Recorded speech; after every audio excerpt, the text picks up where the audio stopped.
Good morning everyone, welcome back to my সম্পাস blog চ্যানেলে সকলকে অনেক অনেক স্বাগত জানিয়ে আজকের ব্লগটা শুরু করলাম। প্রথম থেকে শেষ পর্যন্ত দেখা অনুরোধ রইল। তোমরা সবাই কেমন আছো? আশা করবো যে যেখানে আছো সকলে ভালো আছো, সুস্থ আছো, আর সকলে ভালো থেকো এই কামনাই করি।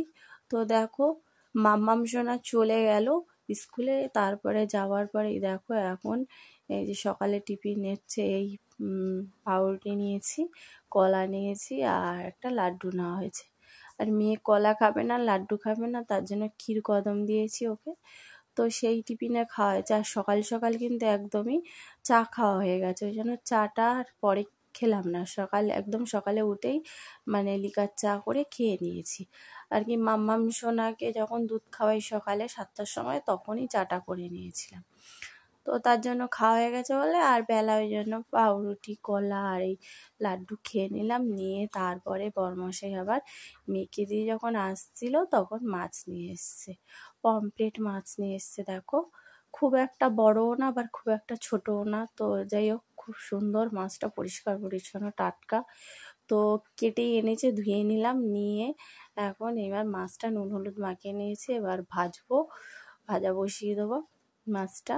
তো তেল ভালো করে দেখো গরম করে নিয়েছি। আর কড়াটা কালকে এত সুন্দর করে চকচক করে মেজেছি, কিন্তু ওই সাইডগুলো দেখছো, ওর জন্য কড়াটা আর কি বাজে লাগছে দেখতে। তার জন্য আমি আমার বড়মশাইকে বললাম, এই দেখো কড়াটা চকচক করে মেজেছি, একটু পুড়ে গেছিলো নতুন স্কচ ব্রাইটতে, তো কিন্তু মাজলে কী হবে, সাইডগুলো একদম বাজে লাগছে, ওগুলো একটু পরিষ্কার করে দেবে। বলছে ঠিক আছে, আমি যখন রবিবার বাড়ি থাকবো মনে করে দিও, আমি ওইটা ভালো করে চেঁচে পরিষ্কার করে দেবো। তো যাই হোক বন্ধুরা, ওদিকে তো মাছ ভাজা বসিয়ে দিয়েছি, আর এদিকে খুব জোরে দেখো বৃষ্টিটা আসছে, এখনো এই অবধি পৌঁছায়নি। দেখতে পাচ্ছ ঝিরি ঝিরি পড়ছে, কিন্তু খুব জোরে সঁ করে আওয়াজ হচ্ছে ওই পাশ থেকে, এত জোরে বৃষ্টি হচ্ছে। তারপরে সোনামণি এখানে এসেছিল, আমি বললাম তুমি জানলা থেকে দেখো, না হলে না দরজা খুলে ভিজবে।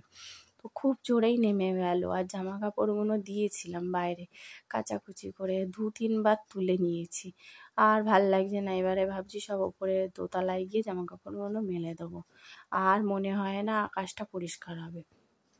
তো যাই হোক, এই দেখো পমফ্রেট মাছ ঝাল করে নিলাম, আর ওদিকে উচ্ছে আলুও ভাজা করে নিয়েছি।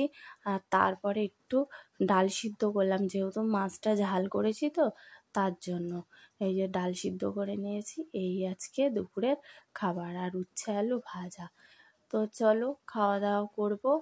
আর আজকের ভিডিওটা আর বড় করলাম না, এখানেই রাখবো, ঠিক আছে? সবাইকে টাটা, সকলে ভালো থেকো, সুস্থ থেকো।